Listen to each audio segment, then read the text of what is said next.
So hello students, आज की इस वीडियो में हम सीखेंगे पाइथन एसक्यूएलाइट डेटाबेस कनेक्टिविटी। तो पाइथन एसक्यूएलाइट डेटाबेस कनेक्टिविटी क्या है?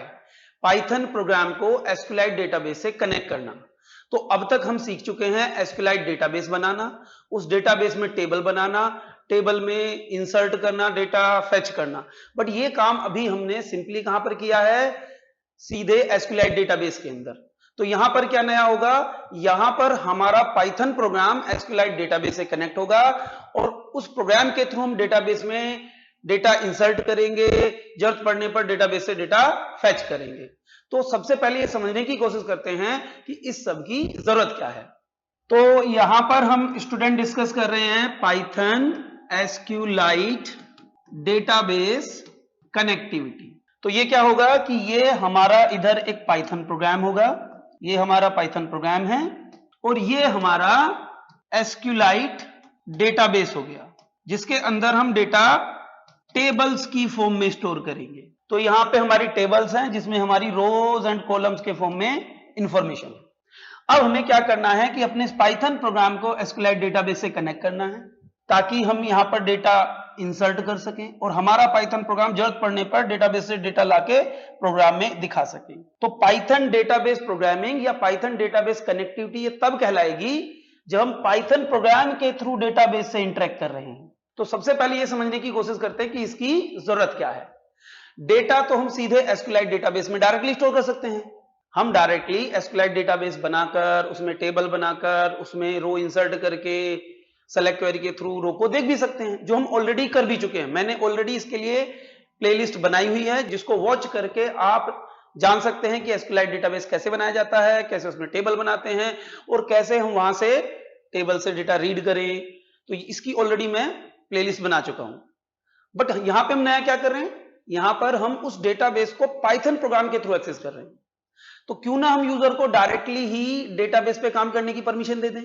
तो ये सही तरीका नहीं है, क्योंकि आपके डेटाबेस में आपका डेटा है और यूजर को कभी भी डायरेक्टली डेटाबेस का एक्सेस नहीं दिया जाएगा। तो क्या फेसबुक अलाउ करेगा कि यूजर आए और उसके डेटाबेस में डायरेक्टली डेटा इंसर्ट कर सके, अपडेट कर सके, डिलीट कर सके? नहीं, फेसबुक कभी भी यूजर को अपना डायरेक्ट एक्सेस नहीं देगा। तो वहां पर उन्होंने क्या किया हुआ है? तो वहां पर उन्होंने एक ऐप बनाई हुई है। उस ऐप के थ्रू डेटा एंटर होता है। जब हम फेसबुक में रजिस्टर करते हैं तो क्या होता है? तो वहां पर फेसबुक ने एक एप्लीकेशन बनाई है और उस एप्लीकेशन से डेटा को लेके आपके फेसबुक डेटाबेस में स्टोर किया जा रहा है। ये रजिस्टर होने पर हो रहा है। जब हम व्यू प्रोफाइल करते हैं तो वो डेटाबेस से डेटा फेच करके लाएगा और फेसबुक ऐप में दिखाएगा। तो यहां हम डायरेक्टली डेटाबेस को एक्सेस ना करके एक ऐप के थ्रू ये काम कर रहे हैं। तो वही काम हम यहां पर कैसे करेंगे? पाइथन प्रोग्राम के थ्रू। तो वो हमारी ऐप यहां पर पाइथन प्रोग्राम होगा जो हमारे डेटाबेस से इंटरेक्ट कराएगा। इससे फायदा स्टूडेंट ये होगा कि यूजर उतना ही ऑपरेशन कर पाएगा डेटाबेस पे जितना हमने प्रोग्राम में अलाउ किया है।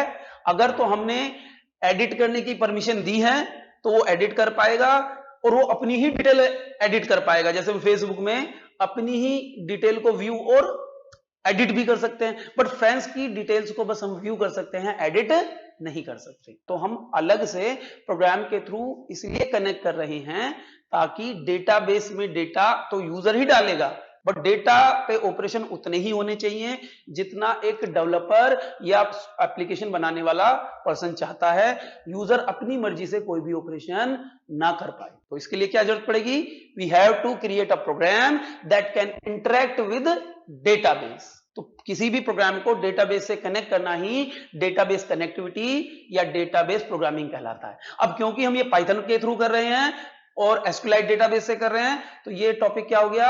इसलिए हम क्या बोल रहे हैं इसको? Python SQLite database connectivity. तो आई होप स्टूडेंट्स आपको समझ में आया कि पाइथन और एसक्यूएलाइट डेटाबेस कनेक्टिविटी की जरूरत क्या है। तो आने वाली वीडियोस में हम देखेंगे कि इस चीज को हम प्रोग्रामेटिकली कैसे अचीव करेंगे। तो आज के लिए स्टूडेंट इतना ही। Thanks for watching. मिलते हैं नई वीडियो में नए टॉपिक के साथ।